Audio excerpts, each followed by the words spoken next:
Ràdio presenta Connexió Catalunya. Som el fil que et connecta amb el país. Bon dia, benvinguts al Connexió Catalunya el 24 de gener de 2025. Com sabeu, el Connexió que tanca una setmana de contactes, converses, informació en tots els racons del món on hi ha catalans amb ganes de mantenir el contacte amb Catalunya.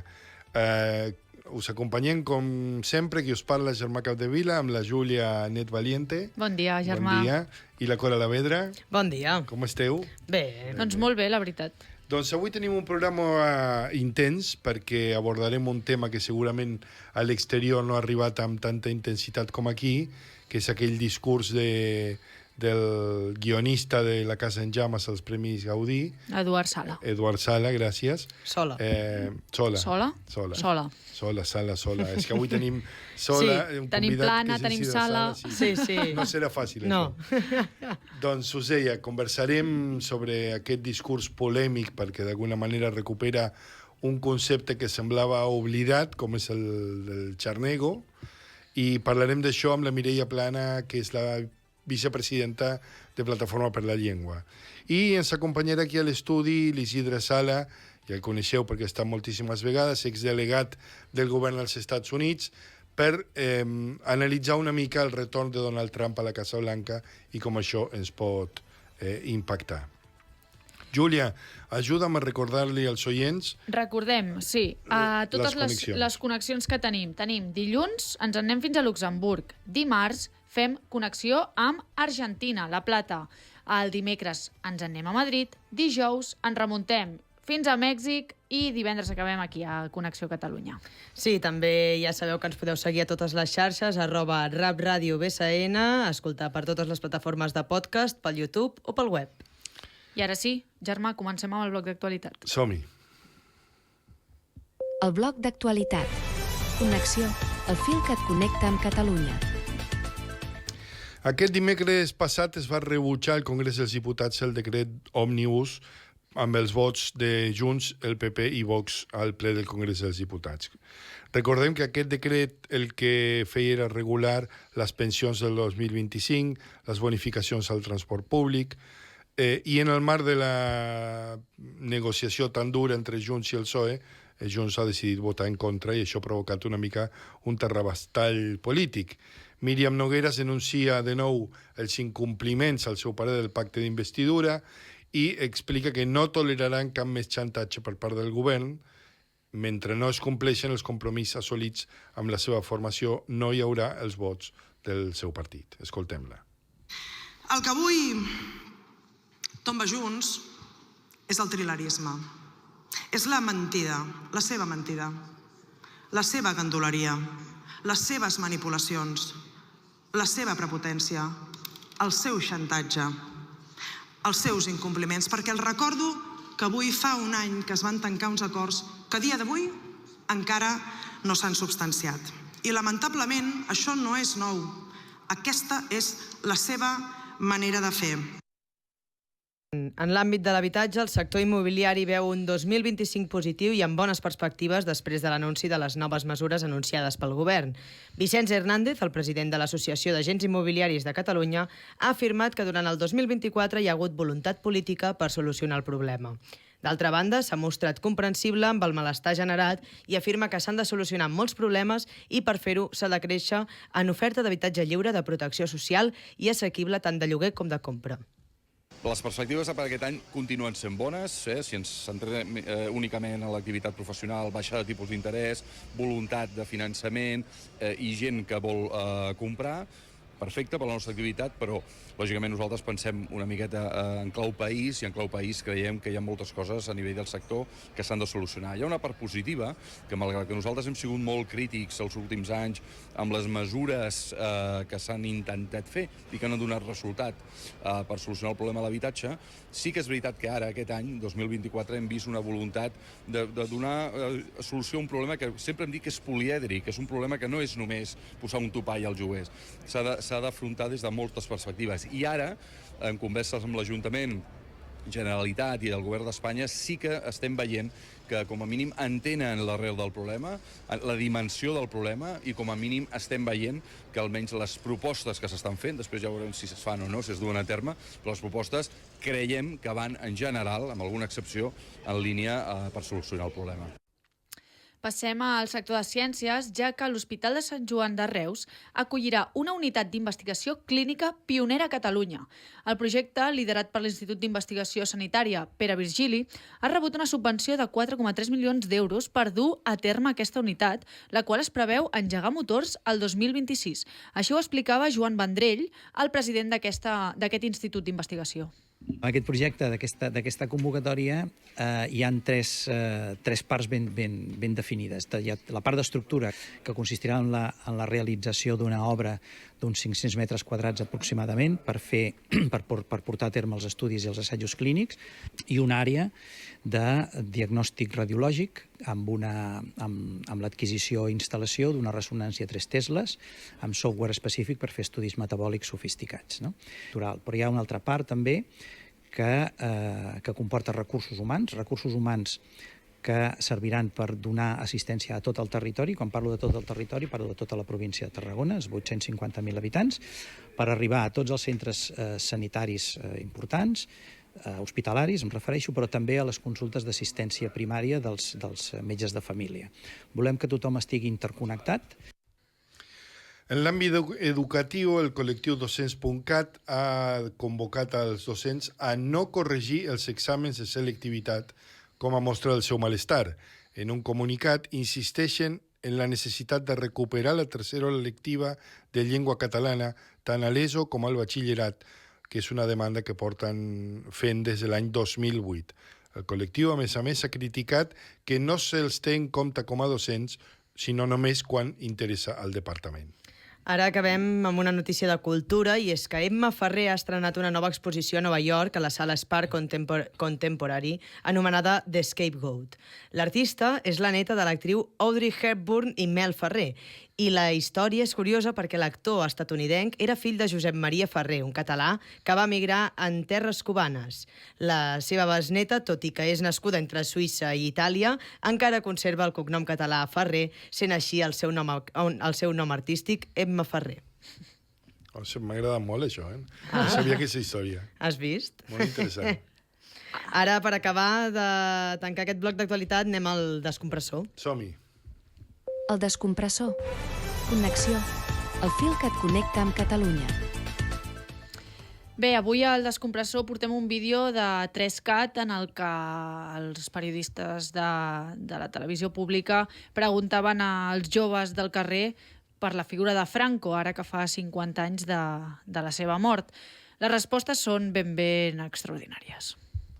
Qui és o qui era Franco? Jo d'història no en tinc ni idea, Bueno, ara mateix no sabria... Bueno, la dictadura de Franco, des del 39 fins al 75. Bueno, des que va acabar la Guerra Civil, no, diríem, fins al 72, potser. Era molt dur, no? Les coses que ell deia, si no es feien, pues, era com una repressió. Era molt radical i, bueno... Va ser molt mala gent. A la Guàrdia Civil d'Espanya va acabar el 43, no? Del 35 al 37, algo així, crec. Sí, al final de la guerra va ser el 45, crec. Però no sé quan va morir ni res.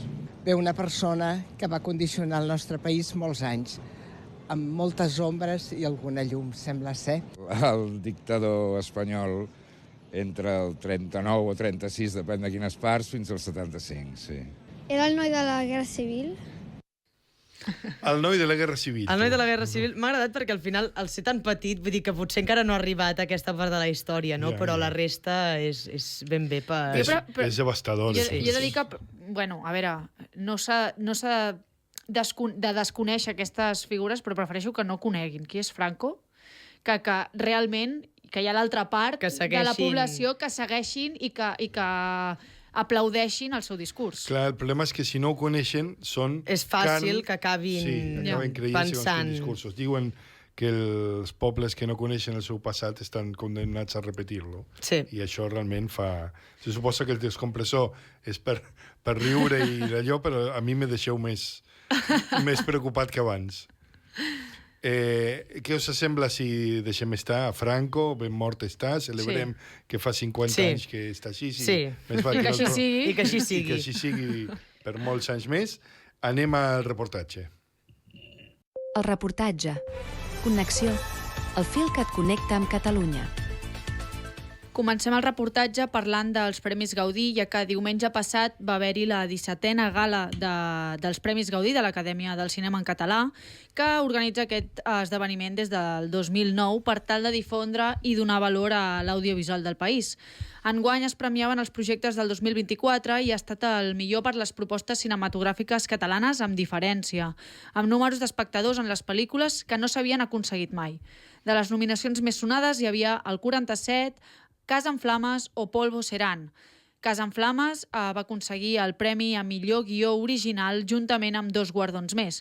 El guionista Eduard Sola va pujar a recollir-lo i va llegir un discurs que va generar molta polèmica. Parlava del xarneguisme i avui, precisament, el que farem és parlar amb Mireia Plana, vicepresidenta de Plataforma per la Llengua, per parlar sobre el que va passar i per què va causar tanta revolta. Convidem a la Mireia a connectar-se amb nosaltres. Hola, Mireia, benvinguda i gràcies per accedir a parlar amb nosaltres avui. Hola, moltes gràcies, molt de gust. La meva família està lluny de ser la família de Casa en Flames. Ens agradaria tenir una cala a la Costa Brava i un barquito per sortir a navegar, però no el tenim. A casa som orgullosament xarnegos. Els meus avis, tots, van venir d'Andalusia. L'avi Eduardo, i crec que és una dada interessant i representativa, no sabia llegir ni escriure. Va amagar tota la vida que era analfabet. Ell era analfabet i jo em dedico a escriure. Podria entendre aquest Gaudí com una venjança. Podria entendre-la així, però no ho faré. Deixeu-me entendre aquest Gaudí com una celebració. Si el meu avi era analfabet i jo em dedico a escriure, és perquè ha passat alguna cosa, i d'aquesta cosa se'n diu progrés. I el progrés és, indubtablement, un èxit col·lectiu. Si sóc aquí davant recollint un Gaudí, no és gràcies només a mi, sinó a l'escola pública, a l'esplai, als casals, a les places on he crescut, les desenes de persones que m'han acompanyat en això de créixer i viure. Bé, el discurs de l'Eduard Sola va reivindicar que la seva família és xarnega i tot el que han hagut de passar fins a arribar aquí dalt. Com es rep això? Com es va rebre? Home, jo el que he vist és que ha generat a les xarxes moltíssima polèmica, tant a favor com en contra. Esclar, a nosaltres el que ens agradaria realment destacar és que totes les crítiques, tant a favor com en contra, de fet s'han centrat en aquest punt. Però l'Eduard Sola diu moltes altres coses i si parlem de llengua, diu coses molt interessants, com per exemple, ell diu que si ell parla català és perquè alguna cosa estem fent bé. I és una mica, ell reivindica aquesta escola pública en català, aquests casals, els esplais, etc. Això a nosaltres què ens vol dir? Doncs ens diu que si una persona arriba a Catalunya o a un territori de parla catalana i es troba un entorn que parla català, doncs aquella persona molt probablement agafarà aquest català i l'aprendrà i el farà servir. A més, parla també d'una altra cosa important, i és que el català a ell li ha servit com a ascensor social. Ell diu que el seu avi era analfabet i en canvi ell es guanya la vida llegint i escrivint. Doncs això també vol dir que el català en un moment determinat a la història de Catalunya, bastant recent, ha estat un ascensor social. Continua sent-ho, però la percepció que el català és un ascensor ja no hi és tant, tot i que de fet encara ho és. Però la percepció que hi ha hagut. I després fa un altre punt important, que és la reivindicació de la cultura. La cultura és allò que ens agermana i ens iguala, i en aquest cas la Plataforma per la Llengua treballem molt intensament per la cohesió social a través de la llengua. Això què vol dir? Que el que nosaltres volem, el que nosaltres treballem, és perquè els nostres carrers i les nostres ciutats tinguin el que nosaltres en diem un paisatge lingüístic que sigui català. Que la retolació dels comerços sigui en català, que la gent usi el català a la feina, als esplais, als casals, a l'escola, a tot arreu. Això, en general, aquests darrers anys havia decaigut una mica i és per això que a Plataforma estem lluitant perquè això torni a agafar l'embranzida que va permetre que l'Eduard Sola i tants altres poguessin avui parlar català de la manera com ho fa ell. Perdona, Germà Capdevila et saluda. Tu el que ens vens a dir és que potser hem posat el focus en l'aspecte menys important de tot el discurs que va fer l'Eduard Sola, que és cert que recupera un concepte que jo crec que està passat de moda perquè aquesta diferenciació jo crec que fa dècades que no existeix i que el que hauríem de fer és rescatar tots els altres aspectes que ens venen a recordar fins a quin punt el català és una peça clau pel progrés social, pel progrés personal fins i tot i pel futur nostre com a país i com a cultura. Vaig bé? Va per aquí? Més que res el que penso és que la polèmica sobre l'ús d'aquesta paraula, que jo crec que si has encetat tanta polèmica, possiblement és perquè és una paraula, com tu molt bé dius, que ja no es fa servir. I aleshores que la tragués de cop i volta va ser sorprenent, segurament. Però clar, això, diguem que ha amagat tot això altre que va dir, que per nosaltres és molt important, no? Perquè ell el que va dir va ser justament que gràcies a aquesta catalanitat que ell va poder viure, malgrat que a casa seva parlava castellà, la seva família parlava castellà, lògicament, que ell ha pogut viure aquesta catalanitat i avui escriu guions en català i fa un discurs als Premis Gaudí en català. Per tant, l'única cosa que diem és no oblidem aquests altres aspectes que ell va destacar en el seu discurs, perquè pensem que són importants pel que fa a l'ús de la llengua i a la importància de la llengua en la societat, de la llengua i de la cultura catalanes, perquè, de fet, llengua i cultura van molt lligades. Sí, de fet, una de les altres coses per les quals es criticava el discurs d'Eduard Sola és pel fet que va dir que podria entendre aquest Gaudí com una venjança i no, però en canvi se'l prenia com una celebració, no? I a la gent va ser el tema de la venjança que va dir, ostres, no, però clar, és que els catalans no són burgesos. Com creus que hauria d'haver estat aquest discurs per no generar tant rebombori? A veure, és difícil de dir... Jo no, com li dic jo a un guionista el que havia d'haver escrit? Sí. Això cadascú sabrà, no? El que sí que insisteixo que és important és que a banda d'aquestes qüestions que segurament, amb tota la bona voluntat, segurament van ser desafortunades, no ho sé, però segurament va ser així, nosaltres el que ens hem quedat sobretot és en aquest fons, no? En aquest fons de dir, gràcies a la immersió lingüística, que en un principi sí que va funcionar per moltes persones, gràcies als casals, gràcies als esplais, doncs jo ara puc parlar català. I a més això, es guanya la vida segurament molt millor que els seus avis, no? Per tant, el català per ell ha estat un ascensor social. Dependentment que si ha hagut de passar el que... Bueno, com tots els immigrants, m'imagino. Vull dir, marxar de casa teva i anar a un lloc que no és casa teva, doncs m'imagino que per tothom ha de ser molt trist i ha de ser difícil. Vull dir que això és indubtable, no? Però nosaltres que ens volem quedar és amb aquesta reivindicació de que quan les coses es fan bé, com ell deia, no? Ell deia, alguna cosa hem fet bé. Doncs segurament quan les coses es fan bé amb el català, és a dir, quan la immersió funciona, quan el català és al carrer, la gent l'adopta com a llengua d'ús habitual i després li serveix per treballar i per tenir una millor vida.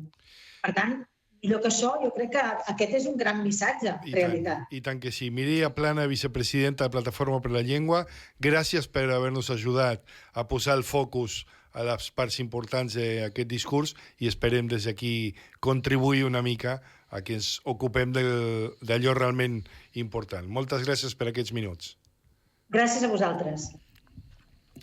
Doncs deixem l'espai del reportatge i anem al espai final, que és el de l'entrevista. L'entrevista. Connexió. El fil que et connecta amb Catalunya. Dilluns hi va haver la presa de possessió de Donald Trump. El seu discurs, que comentarem dilluns vinent al Connexió Luxemburg, va parlar de la nova era daurada dels Estats Units. I tal com ja havia fet en discursos anteriors, va fer tot de promeses que caldrà seguir de ben a prop per si acaben sent una realitat. Aquest segon mandat de Trump ve carregat d'incògnites i d'alertes tant pels Estats Units com per Europa. I avui tenim l'oportunitat de parlar amb Isidre Sala, exdelegat del govern als Estats Units, per tal que ens expliqui com es preveu aquesta nova era Trump. Hola, Isidre. Hola, bona tarda. Hola, bona tarda. Molt contents de tornar-te a tenir aquí a l'estudi de Rap Ràdio. Sabem que continues treballant per la projecció exterior de Catalunya, ara des de l'Agència per la Competitivitat de l'Empresa.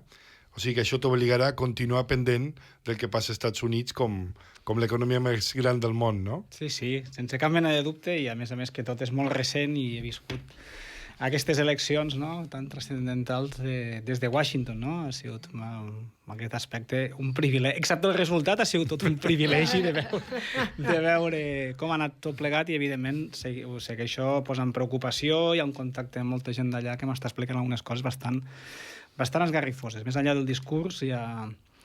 I de fet és molt recent, no? Estem parlant de 3 dies i ja estan passant coses, però més que en passaran. Isidre, a grans trets, com es preveu aquesta nova era, no? Ja ha començat a haver-hi accions per part de Donald Trump. Què és el que més espanta? Bueno, el caos que s'està generant, perquè Trump al final és una persona que no es pot controlar, ell va totalment a la seva, no? A la campanya electoral ja va prometre moltes coses que no les pot fer, ja sigui perquè és inviable econòmicament o materialment, ja sigui perquè no té la capacitat per fer-ho, no? Tot aquest tema d'expulsar 11 milions, alguns diuen 11, altres diuen 15 milions d'immigrants, és impossible. Perquè primer, com els trobes, com els localitzes? Després, qui els va buscar? Després, què en fas? Com fas el procediment per portar-los als seus països? Qui ho paga? Des d'ahir hi ha molta... Es va parlar de Chicago que començarien a haver tots aquests raids així per agafar aquests immigrants i tal. La policia de Chicago va dir que ells no ho farien. Ja tens un conflicte, no?, amb un altre cos de l'Estat, no?, que és la policia, en aquest cas, que ells amb això no pensen col·laborar perquè no és legal, no és la seva feina. I, a més, si han de fer això, deixaran de fer la seva feina habitual i, per tant, què passarà? Que augmentaran els delictes per una altra banda, no? Clar. O el tema de treure el dret a la ciutadania, no? Estem parlant de 300.000 persones que neixen cada any als Estats Units, fills de pares que no tenen papers, indocumentats, però que ells pel dret de naixement, per ius solis, no? Com quasi tots els països americans, no sé si són tots o quasi bé tots, ja obtenen nacionalitat, no? Això ho vol canviar. Però això forma part de la raó de ser dels Estats Units, que és un país d'immigrants, no? Clar. I ell no pot canviar-ho com a president. Doncs què passa? Que ja ha signat aquesta ordre executiva i què passa? Doncs que tots els estats demòcrates ja l'han impugnat. I ja poden ser un procediment legal que acabarà malament, diguéssim, que li diran que això no ho podia fer, però si passen 2 anys i ha ficat la por al cos i tal, amb ell és igual, les conseqüències i tot. Però ja tens un conflicte entre institucions, no? Això serà un caos total. I va arribar a dir a la campanya electoral que baixaria els tipus d'interès perquè la gent les hipoteques no es fossin tan cares. Tu no pots fer-ho, això és una cosa que es diu la Reserva Federal, que és independent, que decideix en funció de com ha d'anar l'economia si puja o baixa els tipus d'interès. El president no té res a dir en tot aquest tema, no? Vull dir que serà caòtic. Bé, ens trobem, com bé dius, doncs, amb totes aquestes promeses que ja ha començat a emparaular i a afirmar. També parlem d'això, la part de les deportacions dels immigrants, les massives deportacions, la voluntat de posar els aranzels el més elevat possible, etc. Però realment ho podrà vestir tot o es quedarà com se sol dir, que és un personatge que parla molt però que després no acaba actuant? És impossible que faci tot el que diu que farà. És totalment... És impossible perquè no té ni la capacitat legal, jurídica, ni els mitjans econòmics ni humans per fer totes aquestes coses. Però, perdona, que això m'està caient, però en farà algunes i per tant aquestes tindran un impacte. Però sobretot l'impacte principal és que desestabilitza totes les regles del joc i del fair play que hi ha hagut durant moltes dècades, no? I, per tant, a partir d'aquest moment, qualsevol pot dir qualsevol bestiesa, perquè si el president dels Estats Units diu aquestes coses, i després que moltes coses d'aquestes, com això de la ciutadania, doncs ja sabeu com van les coses. Igual estan 2 o 3 anys fins que arriba el Suprem i diuen que això no pot ser, o el que sigui i tal, i per tant ja tens 2 o 3 anys embolic creat, no? I per tant és impossible que faci totes aquestes coses. I a més, hi ha una segona una segona conseqüència aquí que ell pot ser no mesurat, que és que allà en diuen el backfire, no? És a dir, els immigrants aquests, molts d'ells, jo n'he conegut alguns, treballen tots els dies de l'any. No tenen papers, però no han deixat mai de treballar. Tu vas a la zona almenys de Washington, que és la més coneixent, anaves a qualsevol obra, tots eren llatinoamericans. Els treballadors d'allà, tots, només senties parlar en castellà, i tots eren llatinoamericans. Si els fots tots a fora, molts indocumentats, qui farà aquella feina? O, per exemple, el que estaven dient, si tu vas a qualsevol supermercat de Washington, de Nova York, de Chicago, els productes d'alimentació, hortalitzes, tot ve de Califòrnia, un 80% ve de Califòrnia.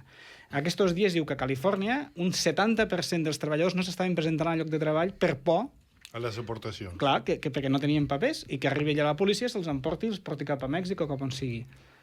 Pues si la gent no cull els tomàquets, les albergines, això, es quedaran allà per collir, no hi ha ningú per collir-les i això se'n ressentiran als supermercats i la gent quan vingui no podrà. Per tant, tot això és una bestiesa. Isidre, sentia ahir precisament el Steven Erlanger, que és corresponsal diplomàtic del New York Times, que deia que el que més menysprea i odia Trump són els líders febles. I tu, que també has seguit molt de prop la política canadenca, segurament per altres raons, però també s'emporta per davant el Trudeau, tota aquesta onada trumpista, no? Com s'han de preparar els països del món per resistir un lideratge tan devastador com el de Trump?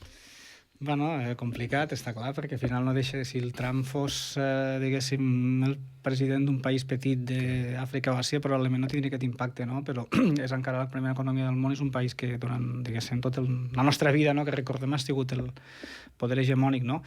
I, per tant, evidentment, això és un factor important.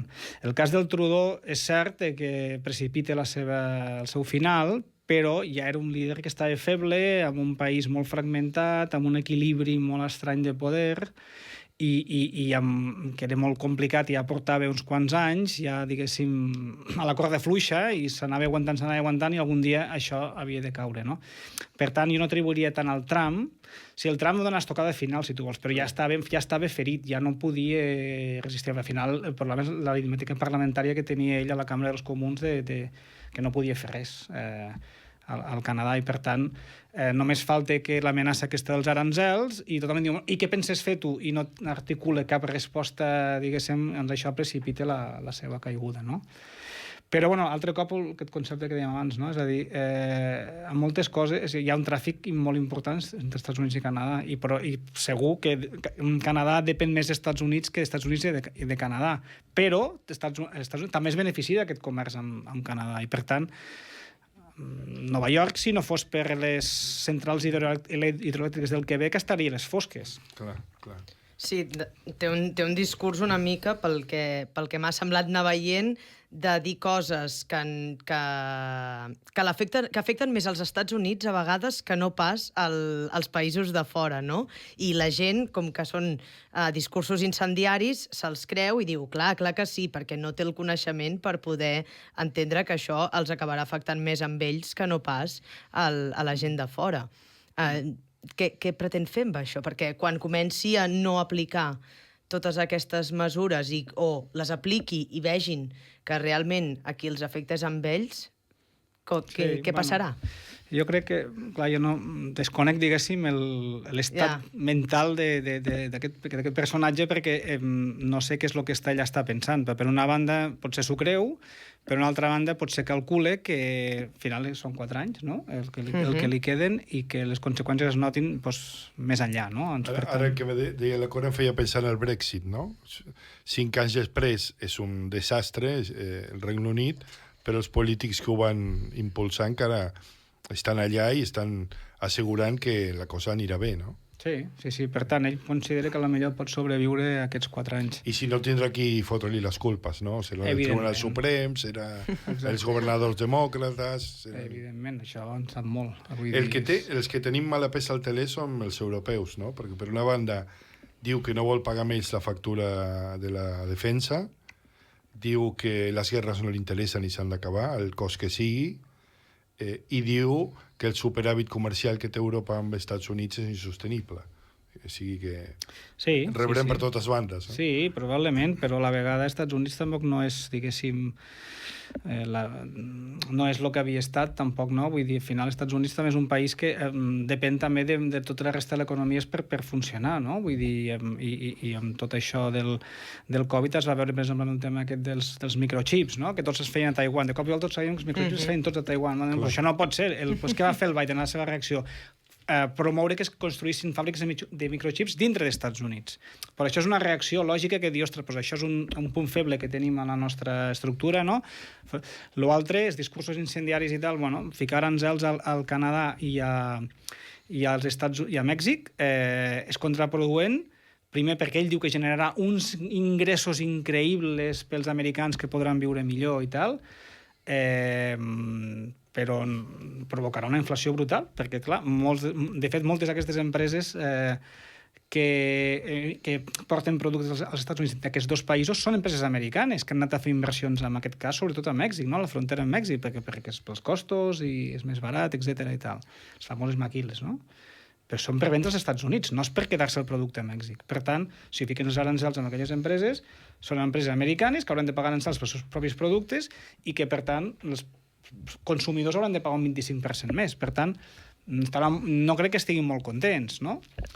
I què farà? O sigui, ell, al final, està ficant un impost als seus propis consumidors. I això ho acabaran notant. Clar. Per acabar, Isidre, perquè estic veient que ja ens queden pocs minuts i me'n queda una pregunta que et volia fer. A l'assumpció del Trump vam veure a tots els dolents de les pel·lícules de Superman. Estava l'Elon Musk, el senyor Google, el de Microsoft, el de Amazon, amb una agenda molt clara de desregulació per ser com més rics, millor, a costa del que sigui. Això també tenim mala peça al teler, no? Sí, perquè, bueno, aquests senyors són probablement els oligarques més rics que hi ha hagut mai a la història de la humanitat.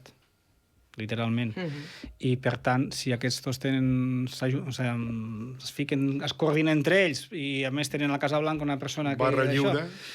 Doncs, evidentment, és molt més perillós que hagués pogut ser, diguéssim, temps enrere, no? Una cosa d'aquestes. Però jo diferenciaria entre alguns que realment s'ho creuen, com el Musk, no? Amb altres que s'han vingut allí una mica arrossegats i tal, i vull creure, com el de Google, també, el Zuckerberg, que fins i tot va manifestar diverses vegades en contra del Trump temps enrere, o el d'Apple, que és més discret, que això no els acaba d'agradar, però s'han vist forçats una mica a no fer-lo enfadar, no? Per tant, veureu com evoluciona. Però sí, això és complicat. Doncs, Cora, Júlia, em penso que hauríem de tornar a convidar a l'Isidre d'aquí 6 mesos per fer una mica de balanç. Falten temes per poder tractar. Sí, és un tema apassionant. Moltíssimes gràcies per acompanyar-nos aquests minuts i moltes gràcies. Això, ens veurem d'aquí uns mesos per fer balanç. I nosaltres ho hem de deixar aquí, perquè ja ens hem quedat sense temps. Sí. Recordem la gent que s'acompanya. Sí, el Connexió Catalunya el podeu escoltar cada divendres a les 9 del matí, a les 4 de la tarda i a les 9 del vespre, com la resta de connexions les altres setmanes, que dilluns tenim Luxemburg, dimarts tenim La Plata, Argentina, dimecres Madrid i dijous Mèxic. I ara sí, recordem les xarxes socials, que és Rap Ràdio BCN, i si no també podeu connectar-vos a la nostra web www.rap.cat. I ara us deixem amb el pensaveus de la Míriam Maimami des de Ciutat de Mèxic. Moltes gràcies, fins la setmana que ve.